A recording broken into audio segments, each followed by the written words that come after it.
good night, and welcome to another episode of IRL Otaku Reviews for Metal Alchemist. And this is episode 12.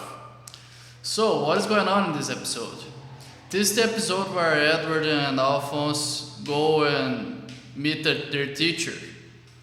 And they go to try and understand,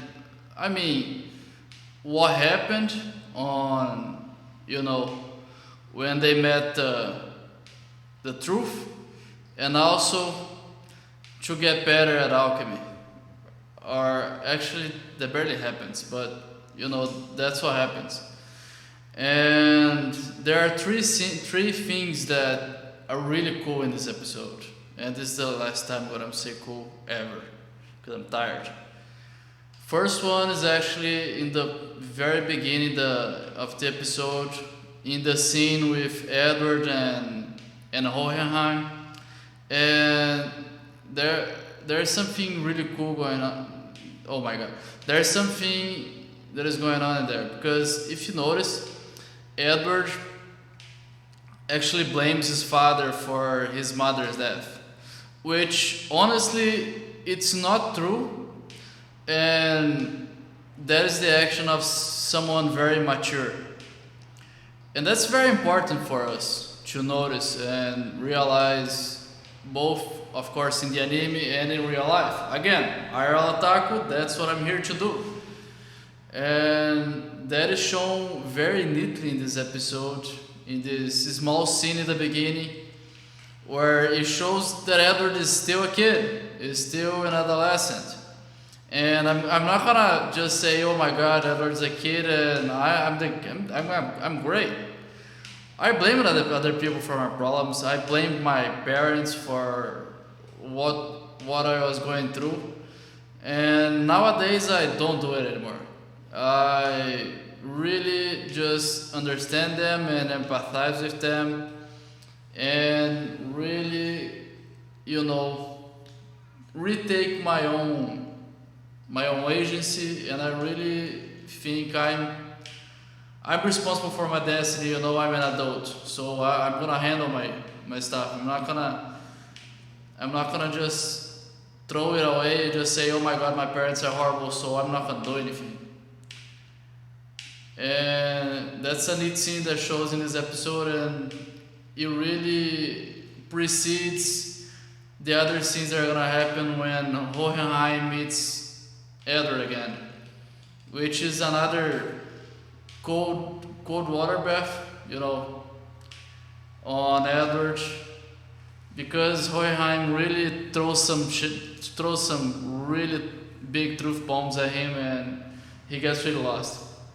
The second very, very big action, oh my god, my vocabulary right now. The second big event that happens in this episode is the kids meet, the teacher, Izumi Curtis, and she's the archetype of the hard master, and she's a woman, which I don't know. In this scene, it actually, in this case, it actually adds a lot of complexity to the character, and I actually like it.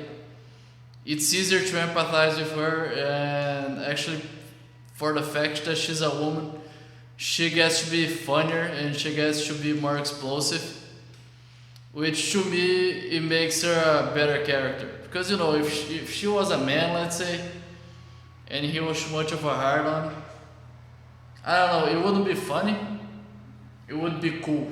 Yeah, and I don't know, the funny factor, I think it's greater.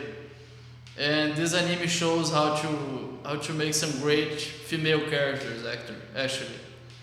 Something the woke mob just doesn't seem to get it, I think, which is a shame, because good female characters is something everyone should want.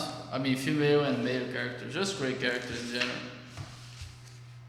And she gets a lot of complexity there, and there's a lot of empathy.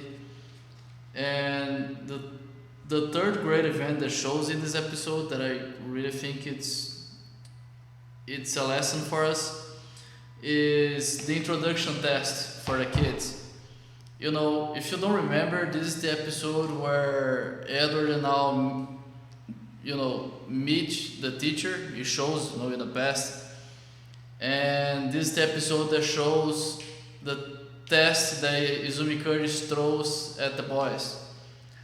And that type of test where they go to the wilderness for 30 days and stay there to survive. And even Izumi herself tells us why she's doing that. She doesn't want people to waste her time, and honestly, if they cannot survive a 30 days in the forest, they aren't talented enough for her. And that's a great lesson actually, because if you think about it, if you are worth of them and you are actually very talented, many people will try to waste your time and take your time for free and really don't offer any value to your life. And Izumi is showing in a neat way how you could, test those people and see if they actually can bring value to your life the same way, you can bring value to their life. Because I think one of the biggest misconceived notions that people have, and that's a notion that sometimes I have too, is that talented people don't want to be bothered in general. But I don't know. I'm not talented. I'm not even gonna say I'm good at something and I'm worth it. But even I can acknowledge that right now how I am, I'm kind of bored. I am going forward. I am improving. But honestly, I'm bored and I miss other people that are actually trying to get to other levels. So even if someone is really good, if you show them you have made some effort, people will reward you. Actually, an interview that I saw this some time ago, that I actually seen that happen in the interview, was when Michael Sartain interviews Dan Bilzerian, and I'm not gonna leave the link. Just go to YouTube and research Michael Sartain, Dan Bilzerian, and watch that video. And you clearly see Dan Bilzerian is just elated that Michael Sartain literally just read his book. That's it. He's just happy that Michael Sartain took some time and read his book. And I see that a lot on the internet, and I see that a lot in life, when people just want to see other people that are interested, and they are actually taking their time, and they are actually showing some interest, and they're actually working, because that's really hard, and really there is no competition today, dude. There is no excuse for you not to have success in life, which is sad and perfect at the same time. Just go and do it. Just go and tackle life. So if you like this video, hit the like button. If you like me for some reason, hit subscribe. If you like to engage, just leave a comment. I'll see if I'll respond to it. Thank you very much, and see you next time.